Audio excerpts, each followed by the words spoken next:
Bismillahirrahmanirrahim. Alhamdulillahi Rabbil Alamin.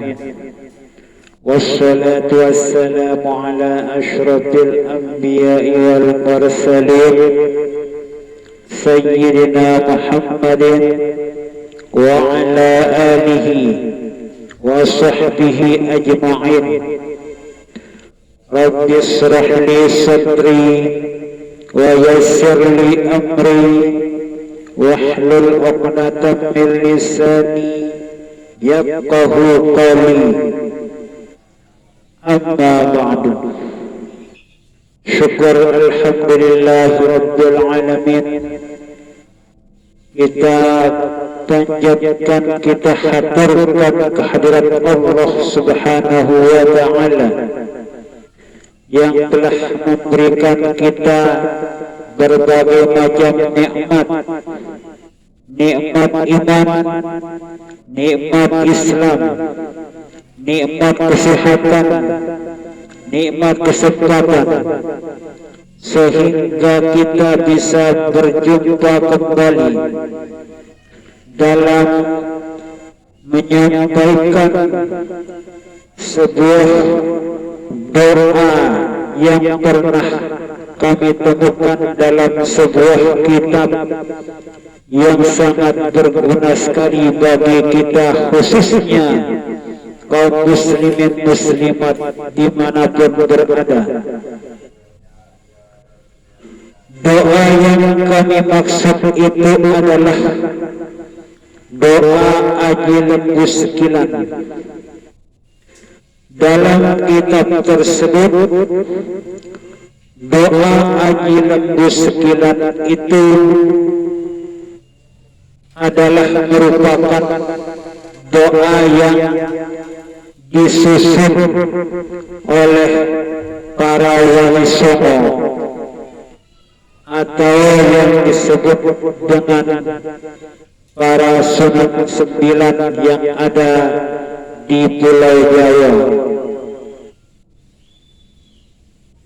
Doa Aji Lembu Sekilan ini pernah diamalkan oleh seorang ustaz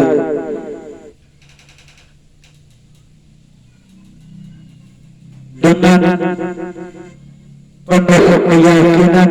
Tentunya harus keyakinan, keikhlasan dan keistiqomahan di dalam mengamalkan sebuah doa itu harus tertanam dalam hati dan pikiran kita. Jadi itulah yang perlu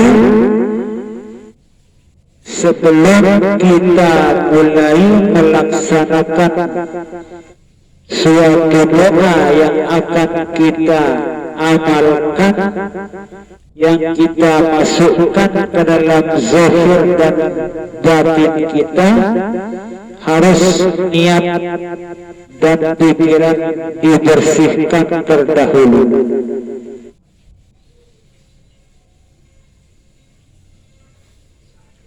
Ustaz yang pernah mengamalkan doa Aji Lembu Sekilan ini bercerita langsung kepada saya sendiri yang menyampaikan doa Aji Lembu Sekilan ini. Menurut pengalaman Ustaz tersebut, pernah diserang oleh seseorang dengan menggunakan ilmu kesaktian yang dimiliki oleh orang tersebut. Namun si ustaz ini sudah tentunya mempercaya diri, meyakini diri dengan adanya ilmu yang sudah diamalkan beberapa bulan. Dan sebelum itu juga si ustaz sudah menerima suatu ilmu yang bernama ilmu budi suci. Ini setelah mengamalkan ilmu budi suci itu dan yakin bahwa ilmu budi suci itu sudah masuk di dalam zahir maupun batinnya, maka si ustaz ini menambah ilmu kadikdayanya itu dengan membaca doa ajil muskilan.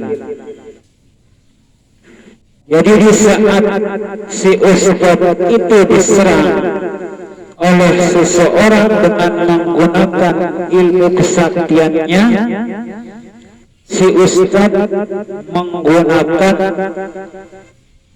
ilmu budi sucinya terlebih dahulu, karena ilmu budi suci itu dulu lebih dahulu diterima ketimbang doa ajil muskilan ini. Maka si ustaz itu menggunakan doa ilmu budi suci, kemudian diserang oleh seseorang dengan menggunakan kesaktiannya, namun si ustaz itu kena dengan pukulan-pukulan yang dikeluarkan oleh seseorang itu. Di saat si ustaz ini kena dengan pukulan-pukulan itu, terlintas dalam pikirannya, kenapa saya itu bisa kena, padahal khasiat dari ilmu budi suci itu kalau diamalkan dengan penuh keyakinan, bagaimanapun serangan yang menimpa diri kita itu tidak akan bisa kena. Tetapi kenapa saya ini begitu diserang oleh pukulan-pukulan orang tersebut, orang ini, saya selalu kena dengan pukulan-pukulannya, padahal saya menggunakan ilmu budi suci. Di saat itulah si ustaz merubah niatnya dengan menggunakan doa ajil muskilan ini. Setelah si ustaz itu merubah niatnya dengan doa ajil muskilan itu, maka si ustaz itu tidak bisa kena dengan berbagai macam pukulan yang dilontarkan oleh seseorang itu, sampai-sampai orang yang mengeluarkan pukulan itu bertanya kepada si ustaz, ilmu apa yang digunakan oleh Pak Ustaz? Kenapa Pak Ustaz itu kelihatannya kecil? Begitu saya mau menyerangnya di sebelah kanan, tubuh Pak Ustaz itu melayang ke sebelah kiri. Begitu saya serang di sebelah kiri, tubuh Pak Ustaz itu melayang ke kanan. Begitulah yang saya lihat di saat saya menyerang Pak Ustaz. Saya ingin tahu ilmu apa yang dimiliki oleh Pak Ustaz. Namun Pak Ustaz itu tidak menceritakan ilmu yang digunakan di saat diserang oleh orang itu. Si Ustaz hanya tersenyum, tapi setelah terjadinya penyerangan itu, saya sendiri yang diceritakan oleh Pak Ustaz itu tentang keampuhan doa ajil muskilan yang telah dibuktikan di saat diserang oleh seseorang. Jadi doa ajil muskilan ini tentunya kalau kita ingin memilikinya harus melalui tahapan-tahapan sehingga doa haji lebih sekilan ini bisa meresap ke dalam zahir dan batin kita. Yang pertama sekali harus kita tanamkan dalam hati kita itu yakin, benar-benar yakin, itu yang pertama. Kemudian yang kedua harus ikhlas, dan yang ketiga harus kita istiqomah dalam menjalankan atau mengirimkan doa haji lembu sekilan ini.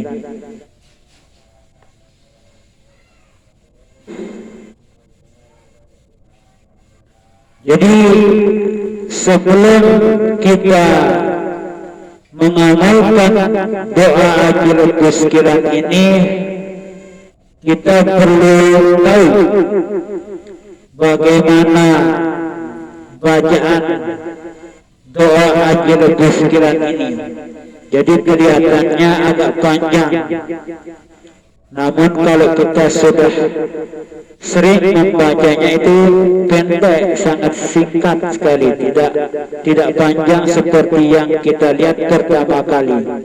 Jadi kalau sudah lancar membacanya, sedikit sebenarnya. Namun di saat kita itu memasukkannya ke dalam zahir batin kita itu, harus kita menjalankan puasa selama 3 hari. Jadi harus kita menjalankan puasa selama 3 hari, mulai dari hari Selasa, Rabu, Kamis. Jadi secara berturut-turut, tidak boleh putus. Jadi harus berturut-turut puasanya 3 hari, mulai dari hari Selasa, kemudian hari Rabu, dan hari Kamis. Jadi di saat kita itu berpuasa selama 3 hari itu, harus kita baca doa haji lembu sekilan ini setiap selesai sholat fardu. Jadi 5 kali sehari semalam. Jadi 1 kali setiap selesai sholat fardu, subuh, zuhur, asar, maghrib, dan setelah sholat isya. Itu selama 3 hari. Selama 3 hari berpuasa. Nah, nanti kalau sudah berpuasa 3 hari, kemudian tubuh kita itu berubah menjadi hangat, berarti itulah tandanya doa haji lembu sekilan itu sudah masuk ke dalam jasad zahir batin kita. Itu tandanya kalau badan kita itu terasa hangat, tapi tidak berhari-hari hangatnya itu, hanya beberapa jam. Jadi berubah menjadi hangat, badan kita itu menjadi hangat kalau doa haji lembu sekilan ini sudah masuk ke dalam jasad kita. Tapi kalau biasa-biasa badan kita itu setelah melaksanakan riadah atau puasa 3 hari itu tidak ada perubahan, tidak hangat badan kita, berarti harus puasanya diulangi pada minggu yang akan datang.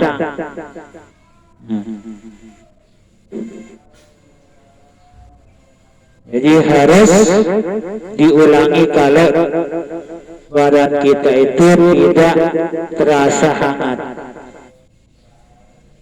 Jadi setelah kita merasakan perubahan badan merasa hangat, setelah puasa itu kita amalkan tetap istiqomah secara istiqomah, tapi pengamalannya itu minimal setelah sholat subuh dan setelah sholat maghrib.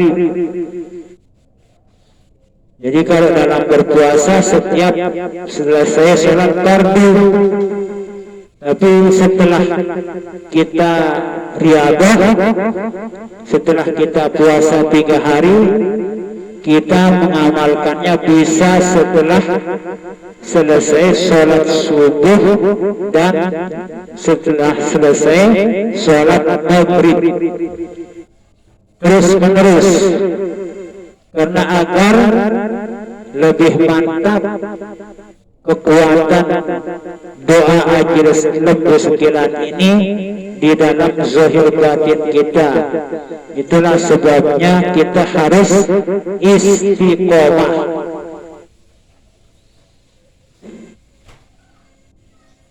Namun di sini ada tambahan sedikit. Jadi Pak Ustadz itu bercerita bahwa Pak Ustadz menggabungkan doa ajil lembu sekilan ini dengan doa yang ada di dalam hizib Nahdlatul Wathon. Jadi sebelum membaca doa ajil lembu sekilan ini, diawali dengan Fatihah dulu. Jadi Fatihahnya harus dibaca dari Bismillahirrahmanirrahim, Alhamdulillahirabbil alamin, Arrahmanirrahim, Maliki yaumiddin, Iyyaka na'budu wa iyyaka nasta'in, Ihdinas siratal mustaqim, siratal ladzina an'amta 'alaihim ghairil maghdubi 'alaihim waladdallin. Amin. 6 kali membaca suratul Fatihah. Diniatkan suratul Fatihahnya itu yang 6 sesuai dengan apa yang diniatkan oleh si ustadz tersebut. Kemudian setelah membaca suratul Fatihah yang 6 itu, dilanjutkan dengan sholatul Nahdlatain. Nah, ini sholatul Nahdlatain, selawat yang sangat luar biasa. Jadi di dalam selawat Nahdlatain itu ada Ismul A'zam. Jadi diakhiri dengan kalimat Ismul A'zam, Ya Allah, Ya Hayyu Ya Qayyum, La ilaha illa anta. Ini adalah kalimat Ismul A'zam yang sangat terkenal sampai sekarang, dari sejak zaman Nabi Musa alaihissalam. Jadi ada ceritanya, itu di dalam sebuah kitab, seseorang yang diberikan Ismul A'zam ini mendapatkan kesaktian yang sangat luar biasa, namun disalahgunakan, ingin melawan Nabi Musa, sehingga Ismul A'zamnya itu dicabut oleh Allah Subhanahu wa Ta'ala. Jadi seorang Rasul yang ingin dilawan oleh orang yang diberikan Ismul A'zam, karena melihat dirinya itu menjadi orang yang sangat luar biasa saktinya, tapi tidak mensyukuri, ingin melawan seorang Rasul, sehingga Ismul A'zamnya itu hilang dari orang tersebut. Jadi selawat Nahdlatain ini dibaca 1 kali. Jadi Fatihah 6 kali diniatkan seperti apa yang diniatkan oleh Ustadz tersebut, kemudian dilanjutkan dengan selawat Nahdlatain. Allahumma inna nas'aluka bika an tusalliya wa tusallima ala sayyidina Muhammadin wa ala sairil anbiya'i wal mursalin wa ala alihim wa sahbihim ajma'in wa an tu'ammira nahbatal watani wa nahbatal banati wa furu'ihima ila yaumiddin wa an tansurana wa taftaha alaina wa tarzuqana wa tahfazana wa taghfir lana wa li jami'il muslimin ya Allah ya hayyu ya qayyum la ilaha illa anta. 1 kali dibaca, kemudian dilanjutkan dengan doa Aji Lembu Sekilan 1 kali. Jadi di sini doa Aji Lembu Sekilan sudah kita tulis. Bismillahirrahmanirrahim. Allahumma inni a'udzu bika wa bi nuri qudsika wa 'azamati jalalika wa barakati taharatika min kulli tariqin illa tariqan yatruk bi khairin.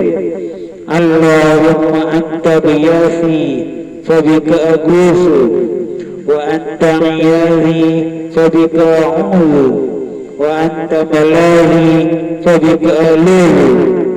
Ya man zallat lahu riqabul jawabirati wa khada'at lahu maqalidul fara'inati ajirni min khizyika wa uqubatika wahqawni fi layli wa nahari wa nawmi wa qarari la ilaha illa anta ta'ziman liwajhika wa takriman li subuhati arshika fasrif anni syarra ibadika waj'alni fi hifzi inayatika wa suraiqat hifzika wa'ud alayya bi khairin ya arhamar rahimin. Nah, itu doa Aji Lembu Sekilan.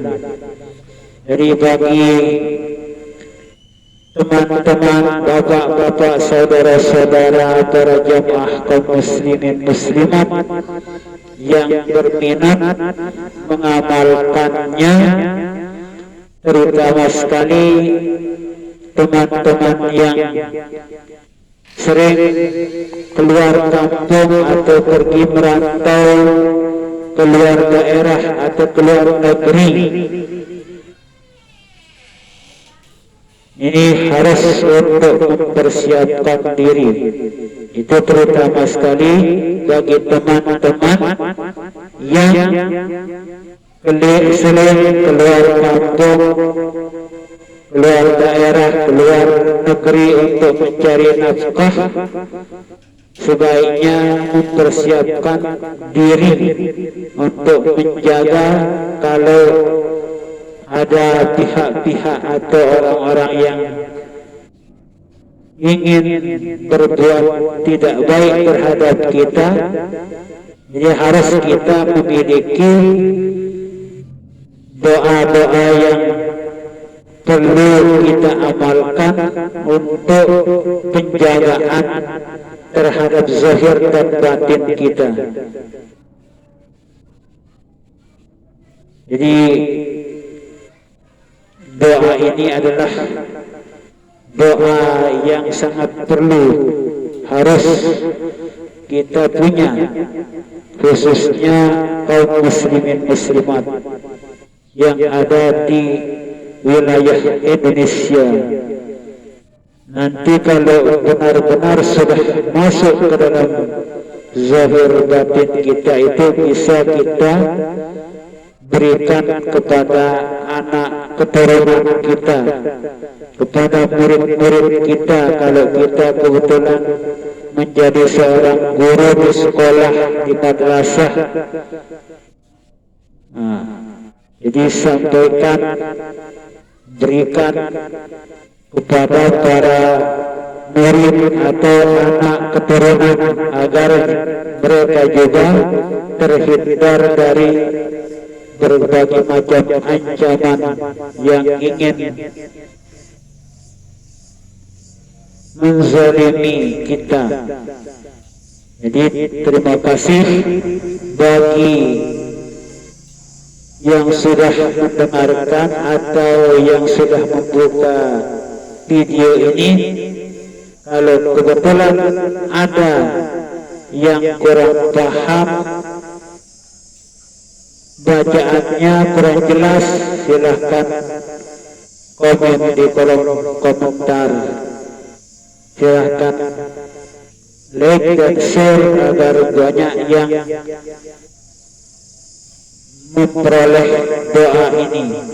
Silahkan subscribe juga agar bisa berlanjut kepada doa-doa yang lain, karena kita perlu doa sebagai umat Islam. Doa itu adalah silahul mu'minin.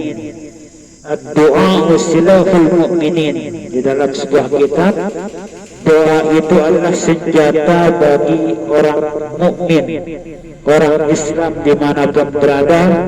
Doanya itu adalah senjata. Jadi menjadi senjata kita sebagai umat Islam adalah doa.